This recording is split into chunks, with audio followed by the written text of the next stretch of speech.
sachez que ces minutes-là seront récupérées. La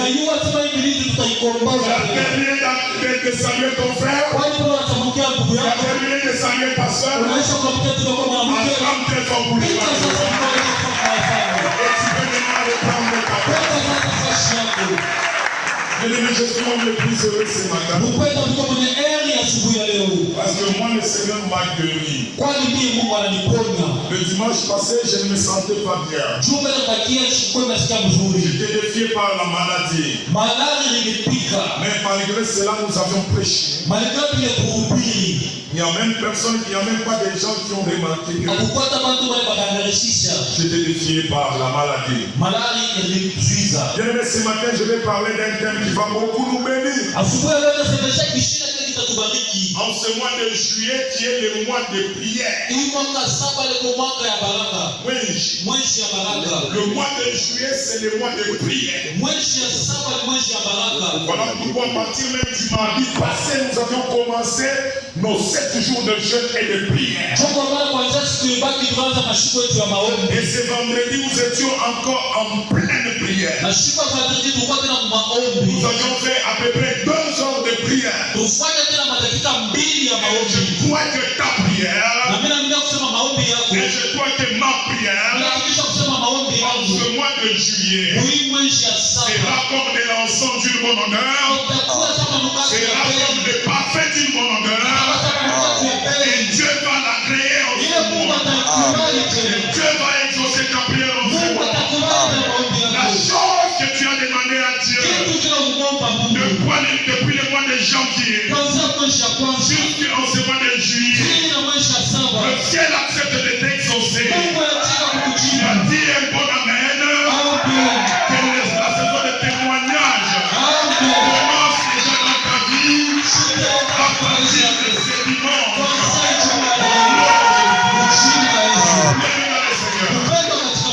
Nous aimons prier.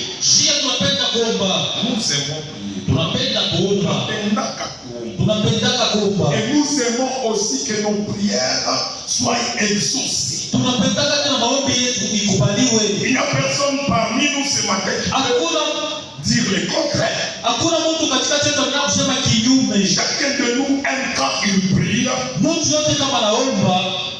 Chacun de nous aime quand il prie qu'il voit l'exaucement de ses prières. Il y a même des violents qui aiment que quand il prie, maintenant même là, l'exaucement se fasse sur le champ. C'est toujours très bien. Même dans la famille, il y a toujours des enfants comme ça. Lorsqu'ils se présentent devant papa, que papa dise qu'il n'a pas d'argent ou qu'il a l'argent, il ne quittera pas de la présence de son père sans pour autant qu'il voie sa demande pour recevoir la réponse. Ce n'est pas une mauvaise attitude. Moi je ne te condamne pas à cause de ça. C'est bien de vouloir prier et avoir l'exaucement de ses prières. C'est aussi mieux de vérifier les petites choses que nous négligeons parfois lorsque nous prions. C'est bien de vérifier les petites choses. C'est bien d'éviter les petites choses. Nous allons commencer à citer à partir de ce matin. Ces petites choses-là peuvent rendre nos prières sans effet. Peuvent rendre nos prières sans réponse. Des petites choses. Que Dieu le bénisse. C'est pourquoi à partir de ce dimanche, j'ai pris un thème toujours dans la prière. Et j'ai intitulé ce thème ce qu'il faut vérifier, ce qu'il faut éviter lorsque on prie, ce qu'il faut éviter c'est qu'il faut vérifier. Lorsque tu veux que ta prière soit exaucée. Donc je citerai des petites choses avec un objectif, t'amener à les éviter. Lorsque tu veux que ta prière cette année soit exaucée, t'amener à les vérifier pour dire que si tu ne les réunis pas, cela peut rendre tes prières non efficaces. Est-ce qu'il y a quelqu'un qui est prêt pour écouter ça? Que Dieu vous bénisse abondamment. La première chose que tu dois vérifier lorsque tu es en train de prier, c'est ton identité spirituelle. Que Dieu le bénisse abondamment. Amen. Que Dieu le bénisse abondamment. Amen. Hier, j'étais en train de méditer sur ce message. J'ai compris que ce qui fait la différence entre le christianisme et les autres religions, c'est que dans les autres religions, les gens invoquent un Dieu. Leur Dieu peut être Baal, leur Dieu peut être une déesse comme Astarté. Alors ils l'invoquent en tant que Dieu. Mais lorsque Jésus nous enseigne la prière, dans Matthieu chapitre 6, le verset 9, Jésus commence à dire ceci à ses disciples.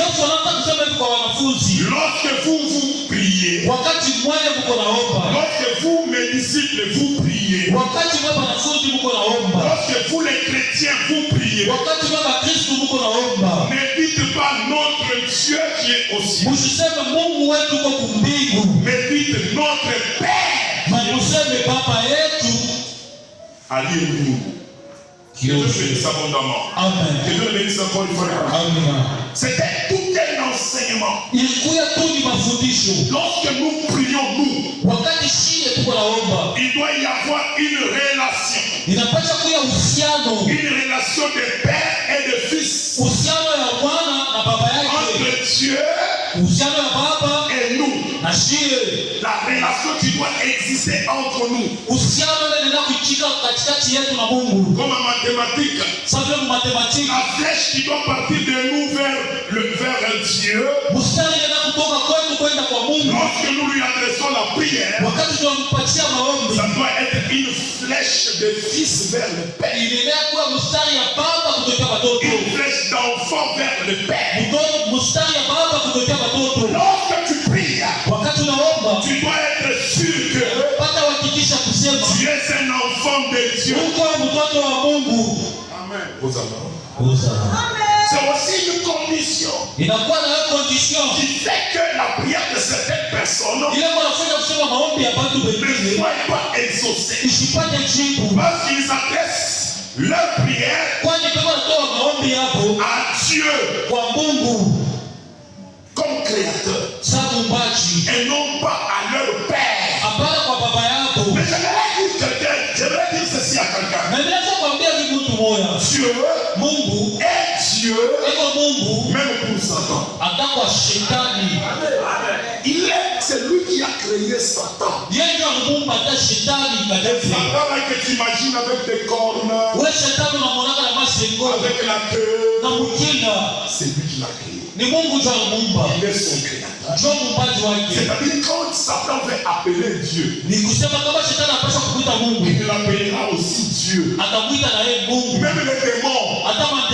D'ailleurs Jacques dit ceci.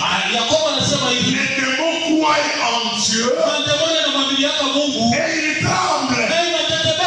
Ça c'est ce que Jacques dit. Les démons croient en Dieu et ils tremblent. Mais nous, quand nous voulons prier, nous devons quitter la dimension des créatures. Nous devons quitter la dimension de prendre Dieu Dieu comme créateur, nous devons atteindre la dimension d'appeler Dieu notre Père. Pour l'invoquer, afin qu'il puisse exaucer nos prières. Jean dit ceci dans Jean chapitre 1, verset 12. La parole de Dieu déclare à tous ceux qui l'ont reçu, à ceux qui croient en son nom, elle qui est la parole de Dieu, la parole qui a été faite chair, Jésus-Christ, leur a donné le pouvoir de devenir enfants de Dieu. Bien aimé dans le Seigneur, dans Romains chapitre 1er, le verset 3, la parole de Dieu déclare que Jésus était la postérité de David selon la chair. Pour dire que sur sa carte d'électeur, s'il en avait, quand on regardait sur ses origines, il était de la tribu de Juda selon la chair. Il était la postérité de David selon la chair. Mais il a été déclaré fils par la puissance de Dieu. Que Dieu le bénisse abondamment. Que Dieu le bénisse abondamment. Que Dieu le bénisse abondamment. J'aimerais dire à quelqu'un ce matin, Dieu n'écoutera pas ta prière. Dieu n'exaucera pas ta prière. Parce que tu es Mukwakalonji. Parce que tu es Muhemba. Parce que même tu es juste. Amen. J'aimerais scandaliser quelqu'un. Que Dieu ne va même pas éviter la prière de quelqu'un parce que charnellement, il est juste. C'est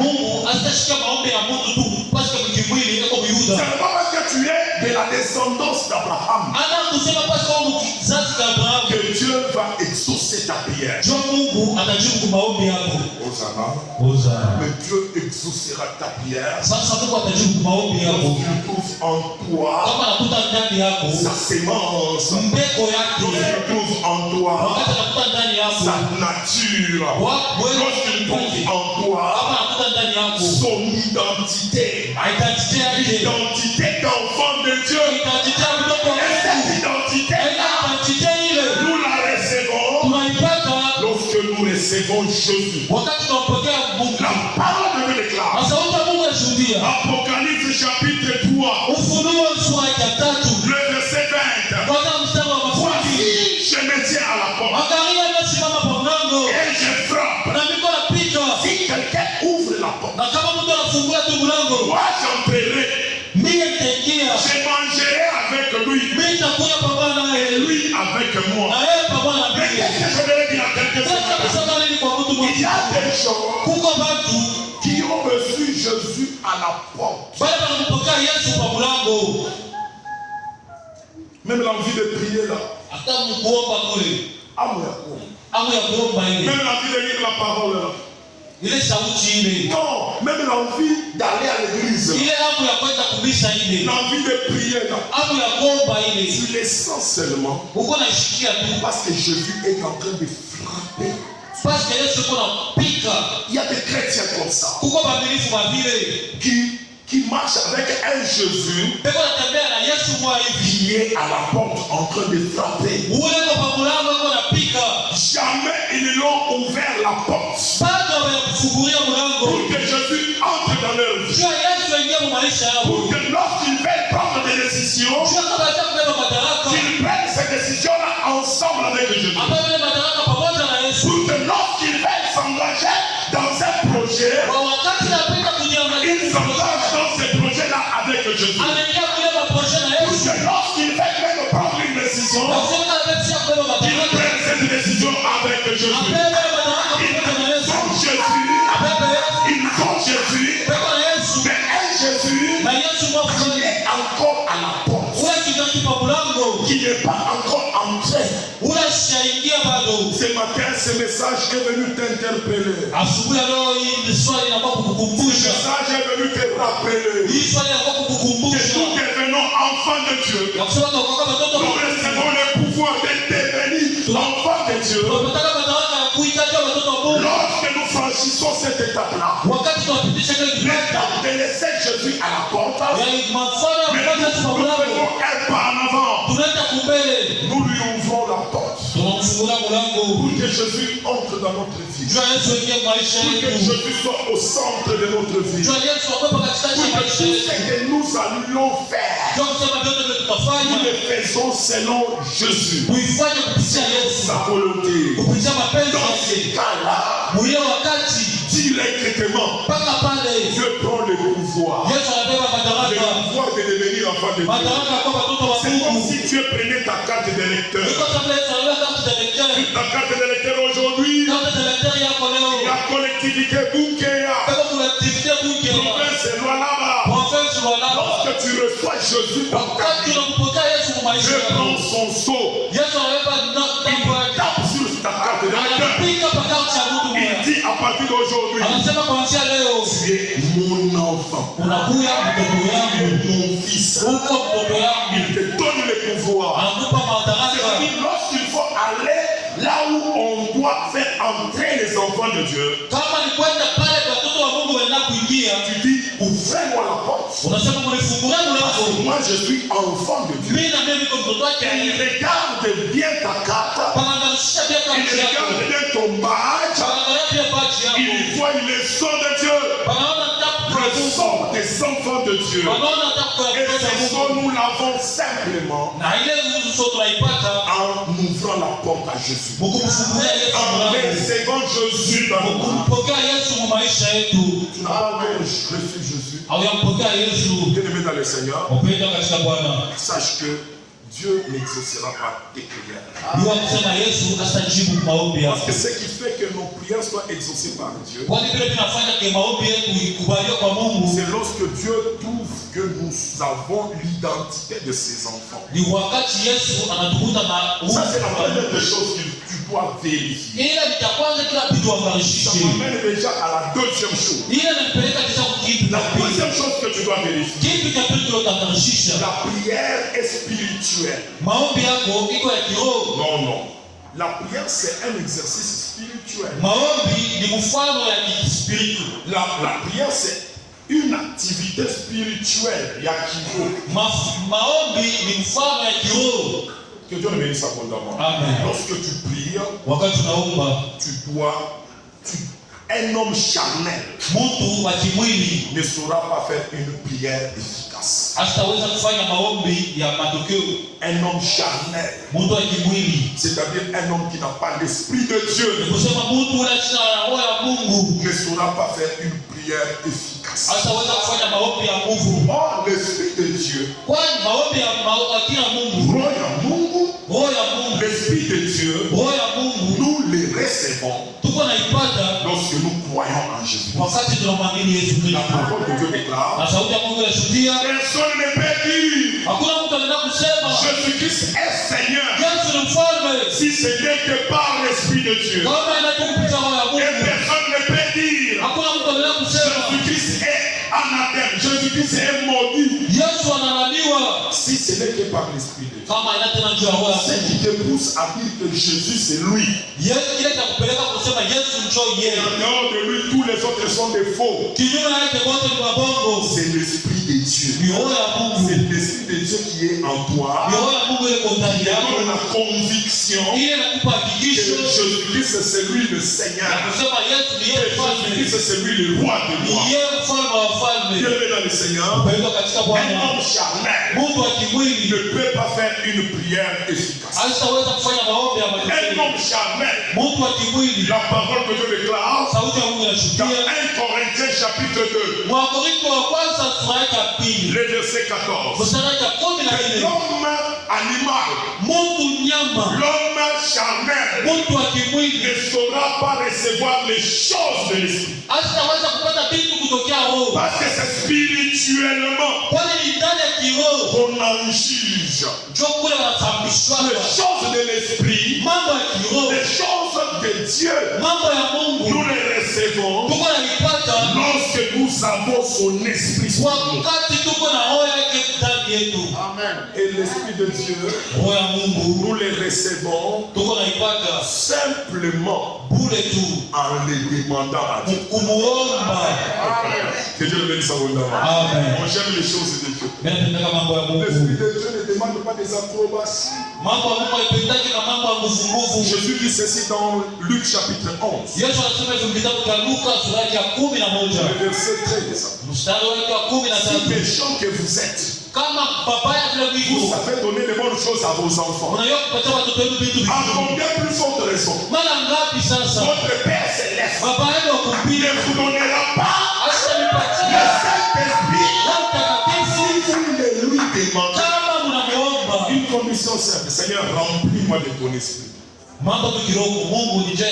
Et il prend son esprit, il le repose aussi. Lorsque tu lui demandes, lorsque tu es charnel, si tu n'as pas l'esprit de Dieu, tes prières ne seront pas exaucées. La troisième chose que tu dois vérifier, bien-aimé dans le Seigneur, nous venons de le lire dans Psaume chapitre 141, le verset 2. Et ma prière soit comme de l'encens, soit comme un parfum d'une bonne odeur devant Dieu. Bien-aimé dans le Seigneur, la prière c'est une offrande que nous offrons à Dieu. Tu vas me donner raison si tu lis même Apocalypse chapitre 8.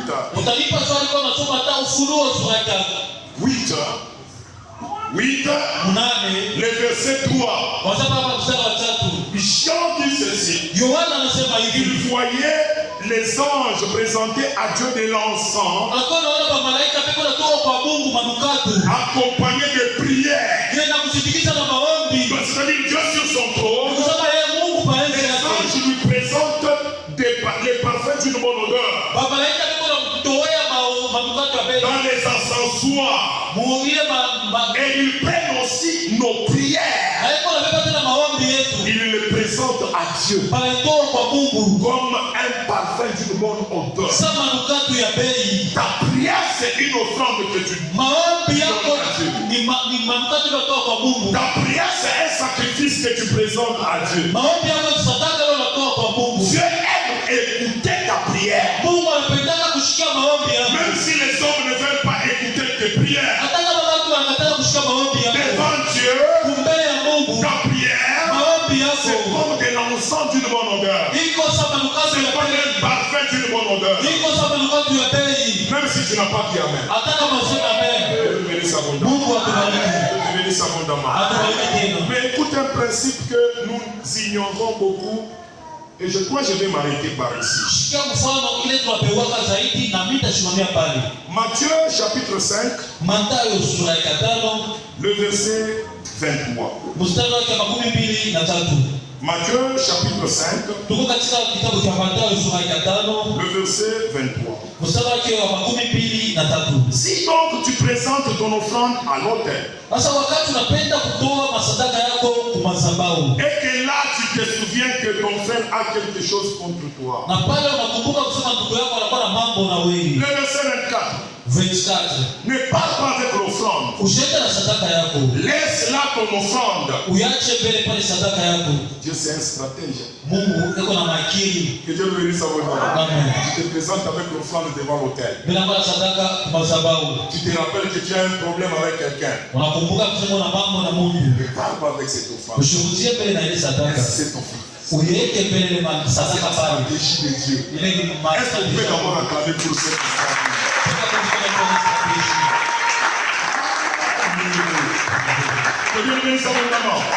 Laisse là ton offrande devant l'autel. Et va d'abord te réconcilier avec ton frère. Puis viens présenter ton offrande. Ça c'est parmi les choses, des petites choses que l'Église a commencé à négliger. Je viens de dire que la prière c'est aussi une offrande. Dieu, lorsqu'il voit nos prières, il voit comme de l'encens d'une bonne odeur que nous lui présentons. Mais quand tu veux prier et tu veux que tes prières soient exaucées, vérifie bien cette troisième condition. Vérifie bien cette troisième chose. Tu n'as pas de problème avec quelqu'un. Tu n'as pas de problème avec ton frère. Tu n'as pas de problème avec ta soeur. D'ailleurs, dans ces temps ici, le diable s'est déjà arrangé. Tu vas trouver que dans les équipes d'intercession, l'équipe des gens qui prient beaucoup là, les gens qui dorment avec le foulard, le mouchoir de tête à la tête là, le groupe du frère Kayombo qui a toujours une voix rock là.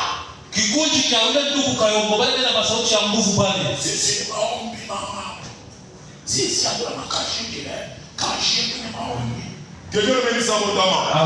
Entrer en profondeur dans leur vie. Tu vas te retrouver que le frère Kayombo là-bas a des problèmes avec tous les membres de la famille. Il ne parle même pas à ses parents. Que Dieu le bénisse abondamment. Mais lorsqu'il veut prier, ça va, il va va d'abord à manger avec tes parents.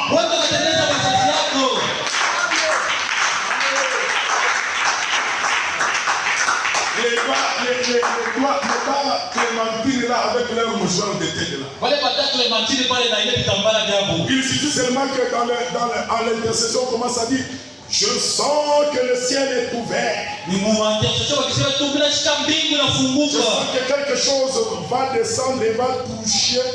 On n'a même pas encore terminé à dire va toucher.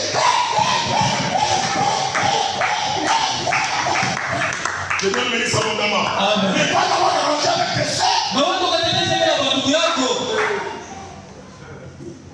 Que Dieu bénisse abondamment. Amen. Kujazwa kunajazwa sana sana ndugu. Que Dieu bénisse abondamment. Amen. Mais vous kujazwa kwa tu as des problèmes avec tout le monde. Dans les quartiers, tu as des problèmes avec les gens. Avec ton mari, tu as des problèmes. Avec ta belle famille, tu as des problèmes. Avec ta propre famille même, tu as des sérieux problèmes. Parce que dans votre famille, vous vous êtes déjà dit ceci. Moi, tu n'es plus mon frère. Et lui aussi te dit ceci. Même toi aussi, tu n'es pas ma soeur. Et tu ajoutes que c'est ce que moi d'ailleurs je voulais. Mais si tu apprends que je meurs, viens même pas me pleurer. Lui aussi te dit la même chose. Lorsque tu vois un coup de route tomber, viens même pas me relever. Et lorsqu'il faut prier, ile mbingu ya mapepo kule kafika kwa mwisho wa maombi nifukushe ile mapepo. Amen. Est-ce que tu peux acclamer le Seigneur? Tu t'es présenté à Dieu l'offrande. De manière générale. Tu t'es présenté à Dieu la prière. Tu veux que tes prières soient comme de l'encens. Sûrement que Dieu va agréer. Vérifie très bien. Angarishisha mzuri. C'est pas pour rien. Que la parole de Dieu déclare. Dans Hébreux chapitre 12. Verset 14. Recherchez. Pas d'abord la sanctification. Recherchez la paix avec tout le monde et la sanctification. Ne viens pas d'abord chercher la sanctification. Recherche d'abord la paix avec tout le monde. Recherche la paix comme même avec la formule d'Abraham et Lot. L'autre. Je trouve que ce pays grand. Habiter ensemble, ça ne va pas. On risque d'avoir des problèmes. On est de la même famille. Au lieu d'arriver là-bas, tu choisis. Tu choisis de côté. Moi, je vais du côté de Sodome, autre face. Moi, si tu vas du côté de Sodome, moi, je vais du côté comment. Mais néanmoins, lorsque le roi, lorsque l'autre est agressé, lorsque l'autre a des problèmes, on l'a même pris comme captif. Abraham s'élève. Il réunit ses troupes. Il va défendre son frère. Il va combattre pour son frère. Et il l'arrache entre les mains de ses ennemis. Il reste à Sodome. Je l'ai du côté de Canaan. Que Dieu nous bénisse abondamment. Nous vivons en paix. Tu peux me saluer. Il y avoir des problèmes, tu me poses. Je peux aussi avoir des problèmes, je te les pose. Mais va du côté de Sodome. Je reste à Canaan. Mais on vit en paix. Mais le langage là de mieux parmi qu'on a dans la web c'est des moyens. Que Dieu nous bénisse abondamment. C'est des moyens. Toi tu peux passer. Je te parle comme un pasteur. Toi tu peux passer. Les enfants peuvent rester. Tant que ces paroles-là ne sont pas encore annulées. Même quand tes enfants rencontreront les enfants de l'autre. Parce que vous étiez déjà dit. N'êtes plus de frères. Donc tu ne les connais pas, ne te connais pas. Quand les enfants vont rester, ils vont subir le pouvoir maléfique des paroles que vous avez prononcées là. À l'église, on ne peut pas tenir de tels propos.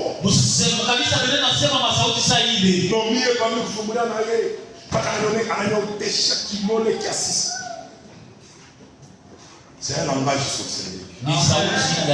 Donc je manque les termes pour qualifier ça. Dis d'abord à ton voisin que de tels langages sont des langages sorcellerie. Pourquoi tu ne me dis pas? C'est ça ton comportement. Change tes voisins, dis-lui, ces langages-là sont des langages sorcellerie.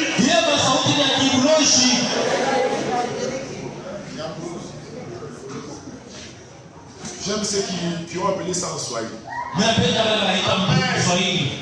La bouche. Et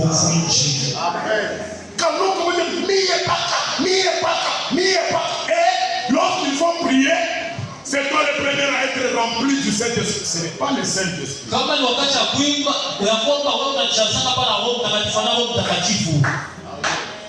Sans que tu es là dans la salle ce matin. Merci d'avoir soulevé ta main. Tu viendras me voir à la fin. Je vais chasser cet esprit. Cet esprit-là, il y a beaucoup de rancune là-bas. Et lorsqu'il faut prier,